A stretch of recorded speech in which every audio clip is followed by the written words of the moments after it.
ternyata ikan gabus ini punya kandungan albumin yang sangat luar biasa untuk kesehatan. Nih, topping dari buah kakao ini yang bikin seger. Yo, apa kabare rek? Wis do siap melu aku keliling Jawa Timur maneh? Ayo, gek ndang mapan ning ngarep TV. Wes, ayo gek ndang merapat. Melu aku keliling Blitar, kota proklamator.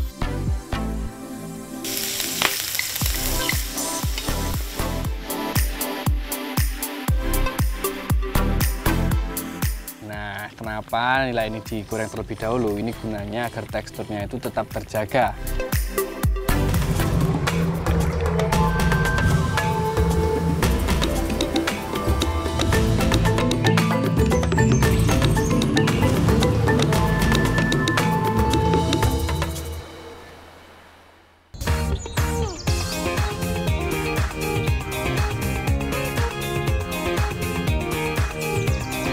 Sekarang aku lagi ada di daerah Tlogo bersama Reni, mau cari ikan yang bisa bernafas dengan insang dan oksigen. Ayo, ada yang tahu? Wes, melu ayo. Mas, awak dia pengen diki? Golek iwak. Nah, iwak iki jare iki kena nggo tombo. Wah, tombo apa iki? Tombo loro. Tombo loro apa? Oh, sepenting ora loro ati. Kayak iwaknya akeh iki, Mas. Nanti ya kalau kolam iki lho. Kita cari di sungai kecil ini. Nah, tuh, udah ditunggu sama Pak Slamet dan anak-anak Tlogo. Pak, Ya. ngapunten, Pak. Oh, iya Mas. Nembe Iya. macus nopo nih?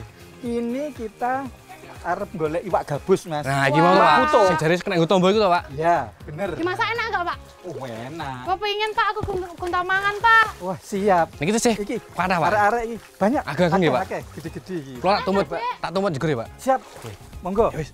Semangat, yuk. Weh, melu ra weh? Gak, Mas. Rasa melu ya? Semangati. Ya wis yo, gokno iki.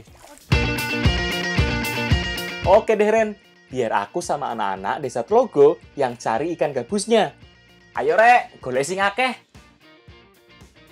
Ikan gabus termasuk ke dalam ikan labirin di mana mampu bertahan di luar air karena mempunyai alat pernafasan tambahan berupa kulit tipis yang berliku-liku seperti labirin. Di Indonesia, habitat alami gabus ada di sungai, danau, kolam, tambak, serta bisa membuat sarang di daerah rawa dan di antara belukar. Memang sulit untuk mencari gabus, karena dia bisa bersembunyi di bawah tanah, bahkan membuat lubang persembunyian. Padahal, aku udah pakai serokan. Ternyata masih sulit menangkap ikan gabusnya.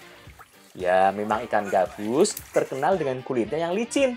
Jadi susah yuk buat ditangkap. Harus serok lebih dalam lagi, Ki. Nah, beneran kan aku bisa dapat, walaupun kecil ukurannya? Karena gabus termasuk ikan yang gesit, harus hati-hati yo naruhnya. Sekarang kita lagi cari ikan gabus. Ini masih jenis dengan ikan Cana striata, yang mana ikan ini banyak diburu karena mempunyai banyak manfaat. Mas, tenesnya akeh yo. Wis do entuk kerong iki. Urung. Golekne yo. Kadure Mas. Nah, baru yang kecil ini dapatnya. Nggak usah pakai serokan kalau gitu. Coba aku sisir pakai tangan ah. Oleh, Ki. Akhirnya dapet nih. Nah, ini Ren, untuk Ren. Tambah akeh. Ternyata ikan gabus ini nangkapnya cukup susah karena dia mempunyai tubuh yang licin karena banyak lendirnya. Waktu terbaik mencari ikan gabus adalah saat pagi hari, sekitar jam 6 pagi atau jam 5 sore menjelang matahari terbenam. Karena ikan gabus akan keluar mencari makan seperti ikan kecil, kodok, belalang, hingga jangkrik. Ikan gabus akan sulit ditangkap saat sinar matahari bersinar terik karena ia akan bersembunyi di bawah tanah. Nah, udah lumayan ini dapat gabusnya. Saatnya kita olah yuk, Rek.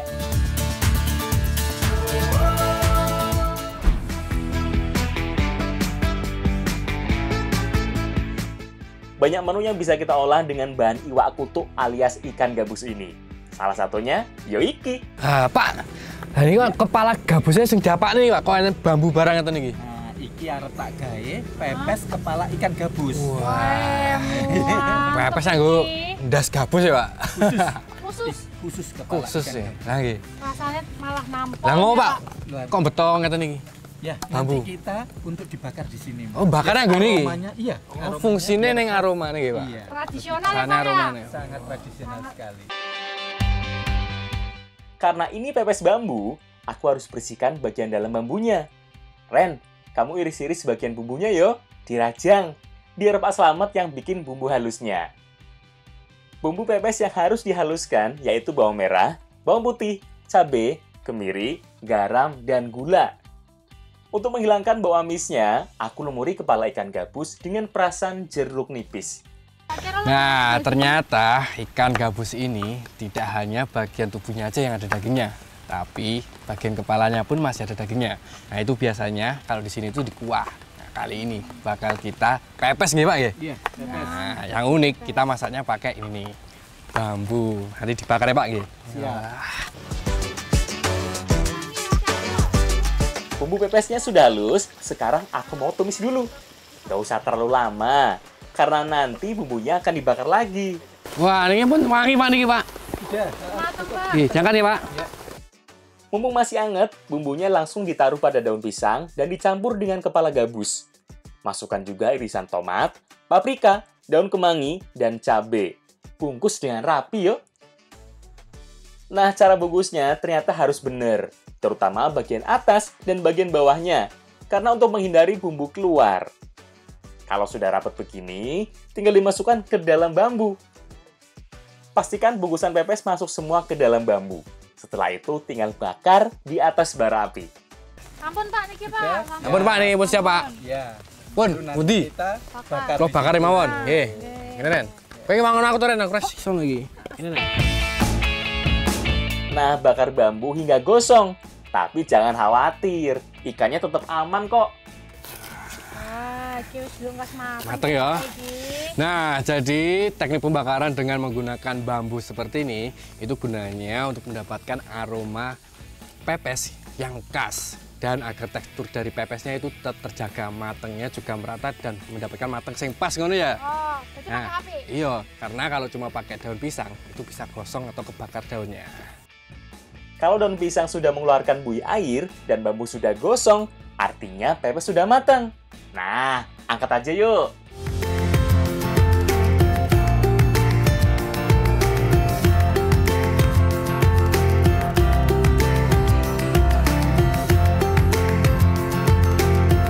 Mengolah ikan dengan cara dipepes merupakan teknik untuk menjaga nutrisi dalam ikan tetap terjaga.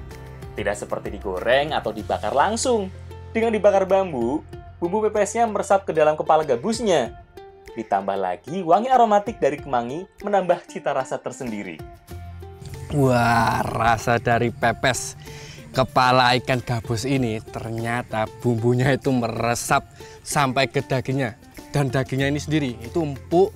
Wah, bumbunya Pak, pas banget Pak, meresap, aroma ini juga jos. Dan ternyata ikan gabus ini punya kandungan albumin yang sangat luar biasa untuk kesehatan tubuh ya Pak ya. Betul, betul. Bahkan itu 60 berapa? 60%. 60% sel darah itu membutuhkan adalah albumin. albumin ya Pak ya. Adalah albumin. Oh, Berarti aku mangan sehat ya Pak? sehat Sehat, weh, sehat kowe. sekali. Kudu entek oke.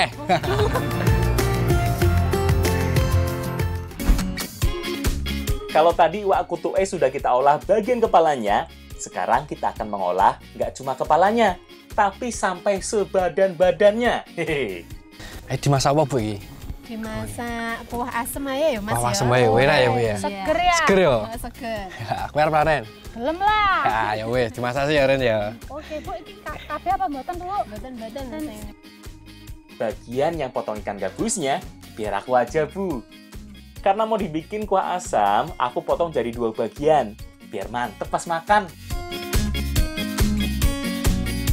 Kalau sudah dipotong, beri gabus dengan air jeruk nipis untuk menghilangkan lendir dan bau amis. Sekarang kita mau masak ikan gabus kuah asem.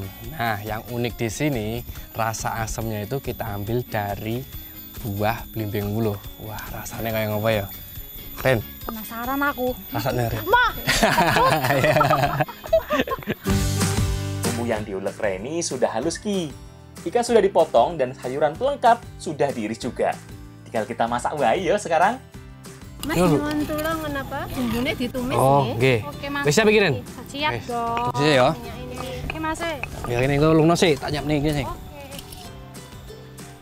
Tumis bumbu hingga aromanya keluar. Tambahkan air, kemudian tunggu sampai mendidih. Bu, ini sampun umum apa, Bu? Nggih. Apa ulame dilebetake? Ulame. Ulame apa nek ngerti? Iwak. Nah, oh. Masuk bentar gitu. Masukkan gabus, biarkan meresap dengan bumbu. Lalu tambahkan irisan cabai, paprika, tomat, dan juga belimbing uluh. Ketinggalan pun mateng nih, Bu. Mateng, Bu. Jajale sih.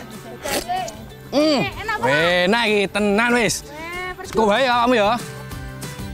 Mengolah kuah asam nggak perlu terlalu lama, karena pada dasarnya daging ikan akan hancur jika dimasak terlalu lama. Kuah asam bisa diangkat saat seluruh bumbu meresap dan belimbing uluhnya sudah matang.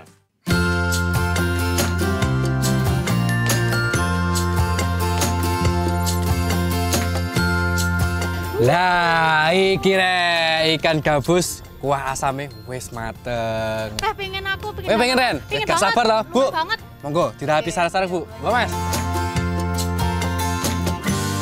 Nah, karena dagingnya sudah enak, ditambah dengan rempah-rempah dan kuah asam, jadi makin seger yo.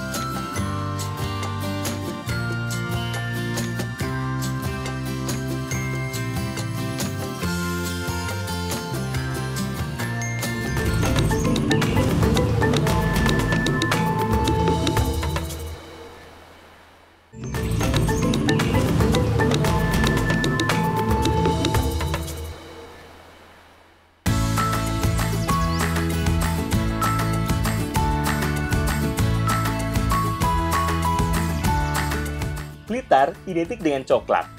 Meski tidak memiliki lahan perkebunan yang sangat luas, nyatanya coklat menjadi identitas dari Blitar. Nah, aku bukan mau bikin coklat, tapi mau cari buah kakao yang menjadi bahan utama dalam pembuatan coklat. Ayo, udah ada yang tahu gimana pohonnya? Habitat alam dari pohon kakao berada di hutan beriklim tropis. Kakao tumbuh pada ketinggian rendah, biasanya di bawah 3.000 meter di atas permukaan laut. Aku lagi di Plosorejo, Kademangan, Kabupaten Blitar. Terkenal akan kamu coklatnya. Nah, sekarang aku lagi sama Mas Nardi di kebun kakao, mau melakukan perawatan dan mencari kakao yang siap panen. Ciri buah kakao yang bisa dipetik adalah yang berwarna kekuningan dan wajib menggunakan gunting. Wah, siji kita kurang masih. Dine Mas sing wis mateng. Ah, itu. Di Mas. Nah, kalau buah kakaonya dirubung semut kayak gini, bukan berarti jelek yo, tapi ada fungsinya sendiri. Nah, jadi ada tekniknya tersendiri nih dalam memetik buah kakao. Itu dengan gunting seperti ini. Jadi nggak boleh diputar. Itu karena itu bisa merusak pohonnya, Mas ya. Jadi bisa serat dan pohonnya itu nggak mau berbunga lagi. Nah, ini walaupun banyak semut rang-rang kayak gini, ini tuh sebenarnya untuk bisa menghilangkan ini, Mas ya. Apa jenenge? Hamane cabuknya, yang putih-putih ini cabuknya. Jadi nggak apa-apa kerangnya. Langsung ya, Mas ya. Salah satu hama pada buah kakao adalah cabuk yang membuat buah berwarna putih. Namun biasanya, semut rangrang akan memakan hama cabuk hingga bersih dan kakao bisa dipanen. Nah, buah kakaonya sudah cukup, Iki. Tapi penasaran aku sama buahnya. Gimana yo rasanya? Nah, Mas, ini berarti wis mateng kok? Wis mateng. Ciri-cirinya apa? Ciri-cirinya lek wis mateng iki enak semburat oren. Oh, ada oraran kayak gini ya, merah ini yo. Berarti aku makan langsung, Mas yo. Ayo wis, piye caranya buka Mas? Buka di Coklat ini? Oh. Bentar ya. Bentar ya. Oh ya wis. Karena kulit buah kakao keras, untuk membukanya harus dibenturkan pada benda keras. Nah, seperti ini bentuk buah kakao anak negeri. Dalamnya putih dan berbiji-biji.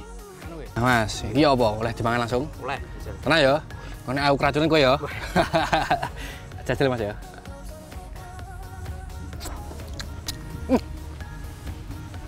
Enak Pak ya? Enak, rasanya kayak sirsat. Ora. Lagi kecut. Lagi kecut ngono, Mas. Nah, ini dia buah kakao yang udah matang. Yaitu warnanya itu agak semerbak apa ya? Semburat, oren gitu, Mas ya. Nah, untuk rasanya ini hampir mirip dengan buah sirsak. Ada asemnya dan juga manisnya. Kayak aku, Mas ya. Ternyata buah kakao sama seperti buah lainnya. Bisa dimakan dan rasanya manis asam. Seger banget.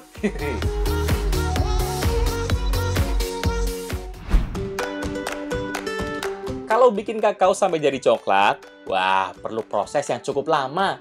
Gimana kalau sekarang kita olah buah kakao dipadukan dengan jajanan tradisional? Bahannya wis siap kabeh toh. Deng apa to iki? Kue talam buah kakao. Kakaone iki mesti enak ya, Bek. Nah, favoritku pokoknya. Ya, oke, Mbak Rere bikin apa ini? Pewarnanya alami, Mbak. Jadi dari daun pandan. Iya. Oh, suka pandan warnane. Iya. Aku mau ambil buah kakaonya dulu, karena yang akan dipakai hanya bagian buahnya saja. Rere dan Mbak Beka bikin tempat kue dan pewarnanya dari daun pandan dan buah naga. Yang terpenting dalam buat kue talam adalah tepung beras dan juga santan. Buah kakaonya udah dibuka semua. Pengen cobain lagi rasanya. Aku penasaran be rasane iki lho. Cobaan. Awak penasaran toh? Iya. Rasanya piye? Lu gitu nane. Coba ya. Tapi ada asam-asam sedikit tuh. Ya ono rasane. Iya kan? Seger kan? Enak. Pewarna alaminya juga sudah siap semua. Sekarang tinggal bikin adonannya. Campurkan tepung beras dengan santan, gula, dan garam. Setelah itu adonan dimasak hingga matang.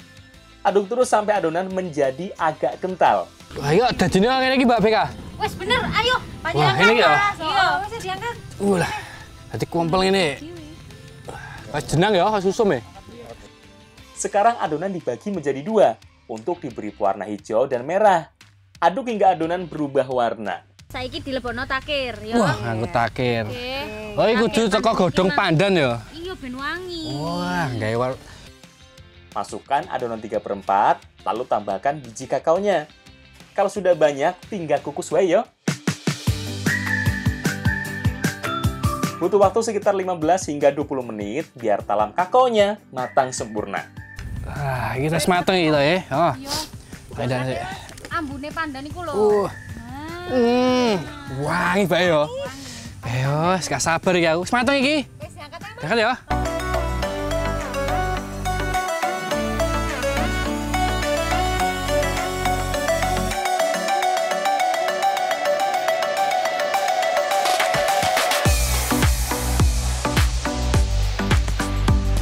Nah, iki talam kakaonya sudah bisa dinikmati.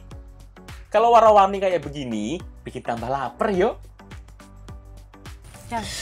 Meskipun dengan bumbu yang sederhana, kue talam ini rasanya tuh dia manis gurih dan ditambah dengan nih topping dari buah kakao ini yang bikin seger.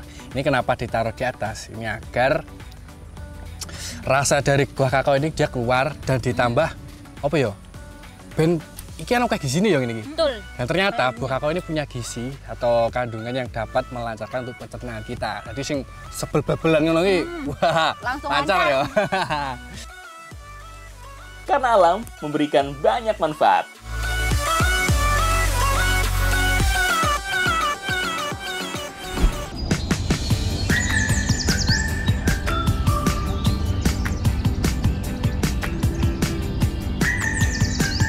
Sebelum mengikuti kirab budaya yang diselenggarakan SMA 1 Talun dan masyarakat desa, aku mau bantu ibu-ibu bikin kue bolu panggang. Nah, biar lebih menarik, aku tambahkan buah naga dan daun pandan untuk memberi pewarnanya. Wah, iki ada apa, Bu? Kayak apa? Bolu panggang. Bolu panggang. Bagian apa iki, Bu? Ngocoke. Ngocok wae. Oke, sanone aku ya, Bu ya. Ngocoke.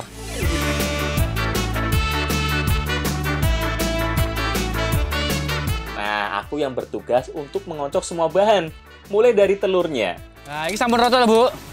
Tak tambah apa nih, Bu? Kasih gula. Gula. Oke. Ini ya, gula nirin berarti ya. Sedangkan yang lainnya menyiapkan pewarnanya dari buah naga dan daun pandan. Untuk pewarna pandan, daunnya harus ditumbuk hingga keluar sarinya, kemudian saring. Buah naganya tinggal diperas saja dagingnya. Nah, ini sampun ya, Bu. Sekalian apa melih, Bu? Apa? Air kelapa digunakan untuk menambah aroma pada bolu panggangnya nanti. Selanjutnya, tambahkan tepung dan terus dikocok hingga adonan menjadi agak putih dan mengembang. Kalau adonan sudah mengembang, sekarang tuang sebagian adonan pada pewarna pandan dan buah naga. Adonan yang masih aku bawa siap untuk dipanggang. Beri margarin pada pemanggang agar tidak lengket. Tuang adonan ke dalam cetakan, cukup tuang 3/4 bagian saja, karena nanti akan mengembang. Nah, selanjutnya kita tambahkan warnanya. Cukup ditetes pada bagian atasnya, lalu tutup hingga matang. Nggak perlu lama, cukup 5 menit, bolu panggangnya siap untuk diangkat. Nah, ini kembang, Mbak. Sematang ya. Jadi kalau udah gini, siap deh buat dimakan. Jadi ngiler yo.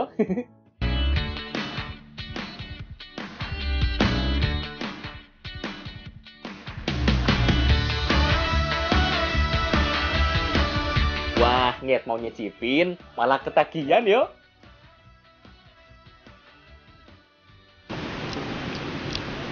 Wah, setelah dicobain ternyata rasa dari bolu bakar ini rasanya itu gurih ya, Bu ya. Ya, Pak ya. Dan untuk teksturnya dia itu cenderung lembut. Wah, monggo. Mangan disidok kurang ya. Kudu imbone, monggo, Bu. Wah, kalau kayak gini bisa habis yo. Saking enaknya. Iki mangan terus nenteng, Mbak.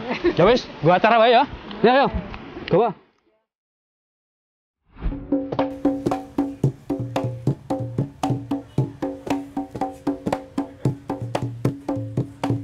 Nah, aku lagi latihan kesenian barongan bareng arek-arek Blitar. Barongan banyak bentuknya di wilayah Jawa, baik Jawa Tengah maupun Jawa Timur. Kesenian barongan berbentuk tarian kelompok yang menirukan keperkasaan seekor singa raksasa. Setiap gerakan dalam seni barongan mengikuti ketukan pada kendang, di mana tiap-tiap gerakannya begitu energik. Ditambah lagi masing-masing orang menggunakan topeng barong. Gimana? Udah luwes toh aku gerakannya? Udah siap iki buat ikut kirap.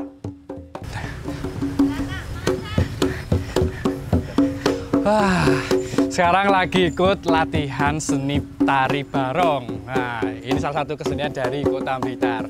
Untuk gerakannya itu cukup lugas, tapi butuh kelenturan juga untuk memperindahnya. Wah, lumayan capek. Piye, Mas? Karena baru pertama ikut latihan barong, sebentar saja aku udah kecapean. Aduh, Mas, laran yo. Wes kesel iki. Mangan sik iki. Dienggo tombol luwe. Ayo. Ben tambah energi nih. Wah, iki diteni. Nah, iki lho. Wah, ayo kene padha jiko yo. Ayo, Mas.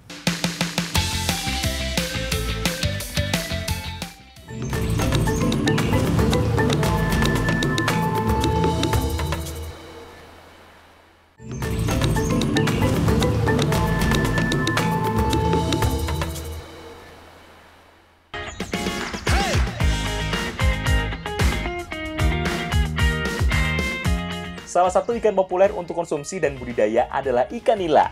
Setidaknya ada 8 jenis ikan nila yang paling banyak dibudidaya. Nah, di Blitar banyak nih pembudidaya ikan nila, tersebar di wilayah kota maupun kabupaten. Nah, sekarang aku lagi di daerah Plosorejo mau bantu Fadil cari ikan nila. Nek sing kolam kanggo iwak nila ning ndi, Mas? Sebelah sini. Oh, iki. Oh, iwake ngono Mas, iwake. Wes, ngejar ini Mas. Di area ini ada 40 kolam yang terdiri dari patin, nila, dan emas. Nila yang dibudidaya di sini adalah nila merah. Wah, menarik yo. Sebelum diambil, kita kasih makan dulu ikannya. Pakannya berupa pelet. Sehari harus dikasih makan 2 kali, pagi dan sore.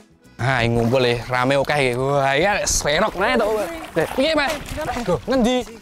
Lagi ngopo? Iki akeh lho. Oh, si anak to kene. Ya wis anu. Ya wis yo, ngendi? Ono, ayo. Nah, ini dia kolam yang bisa kita ambil nila merahnya. Nah, langsung aja yuk nyebur, biar cepet dapetnya. Iki Mas. Sek cilik, Mas. Sek cilik. Walah lang golek air kosone ngene kok. Ini Mas. Colek neh iki. Waduh, ya wis golek gedene Mas yo. Wis golekne Mas. Oh, colek yo, ini sih. Ikan nila mulai bisa dipanen pada usia 4 hingga 6 bulan. Yuk, kita cari yang gede ikannya, Rek. Wah, Dang, ngomong iki, Dang, ngomong nek iki cilik. Piye, ora gede piye, Mas? Sini iki, Mas. Wis cukup to? Ora kecilin to? Nah, ya wis. Ada iki. Meski tidak menggunakan jaring, cari nila dengan serok seperti ini, juga bisa dapat ikan yang besar-besar juga. Nah, nila merah warnanya akan memudar kalau ukuran ikannya semakin besar. Kayak yang aku dapat ini. Wah, ikan nila ini merupakan ikan air tawar yang sangat sering dikonsumsi dan paling banyak dikonsumsi di Asia Tenggara. Dan untuk ikan nila ini ternyata untuk daya tahan hidupnya itu cukup lama. Makanya dibudidaya Mas yo. Ya. Wah, ya wis Mas, gono yuk. Oke. Nilanya sudah dapat. Sekarang kita olah bareng ibu-ibu di sini. Niki aja masak apa tuh, Bu? Gulai. Gulai, Kuning. kuning, iwak, nila. Iya. Nah, ini nilai tak piak nih, Bu. Utuhan ini Belah dipotong aja. motongnya. Iya. Tadi lorong ini, udah telu. Jadi 3 lah. Telu ya. Aku potong nilanya jadi 3 bagian.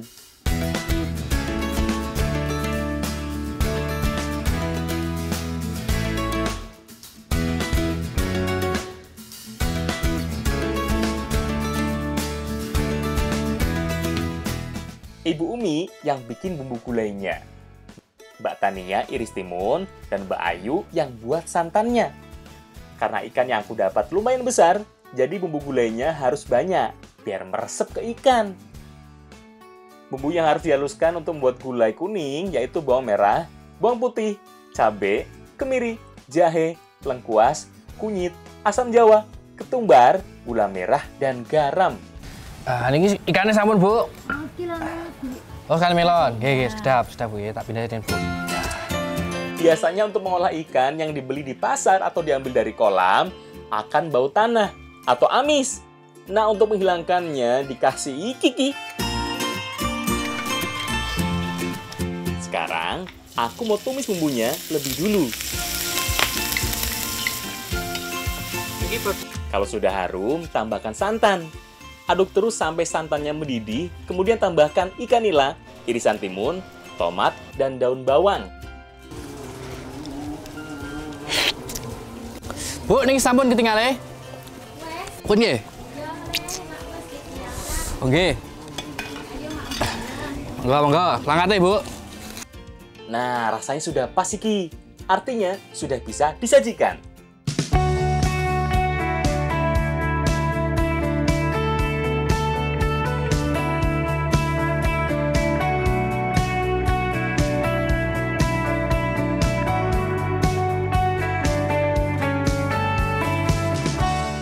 Ikan nila banyak digemari karena durinya sedikit dan hanya ada di bagian tengah. Kalau dasarnya itu enak, mau dimasak apapun ikan nila ini tetap enak. Termasuk dengan bumbu kuning ini dari dagingnya. Itu teksturnya itu lembut dan gurih karena kuahnya pakai santan yang begitu kental. Nah, ternyata ikan nila ini punya manfaat yaitu asam lemak dan kalium. Nah, itu cocok banget untuk perkembangan otak. Wah, aku mangan pisan tetap kurang, Ibu. Aku ibune ya, Dil. Oke. Ibune ya. Lah entek, Dil. Sing entekne via iki mesti.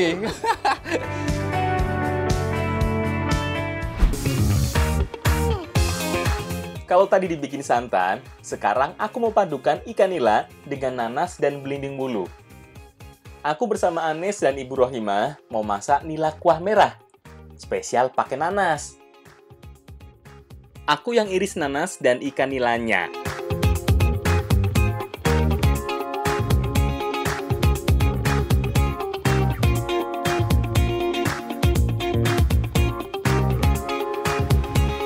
Biar Anes yang bikin bumbunya. Karena mau di bumbu merah, yang harus ada bawang merah, bawang putih, cabai rawit, cabai merah, dan garam. Nah, ikannya udah beres aku potong.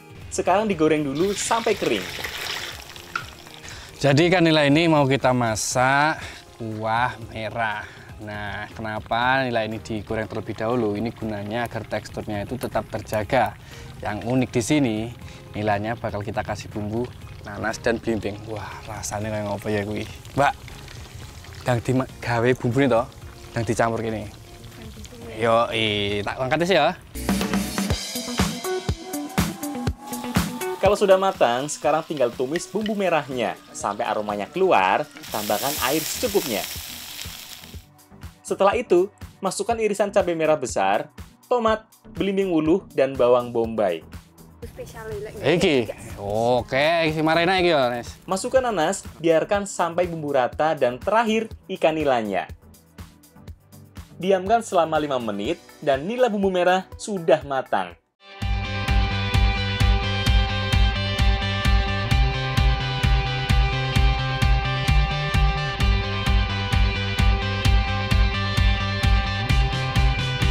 Namanya juga kuah merah yo. Jadi sudah pasti pedes. Tapi ditambah belimbing wuluh dan nanas biar ada rasa asam dan manisnya. Jadinya seger banget.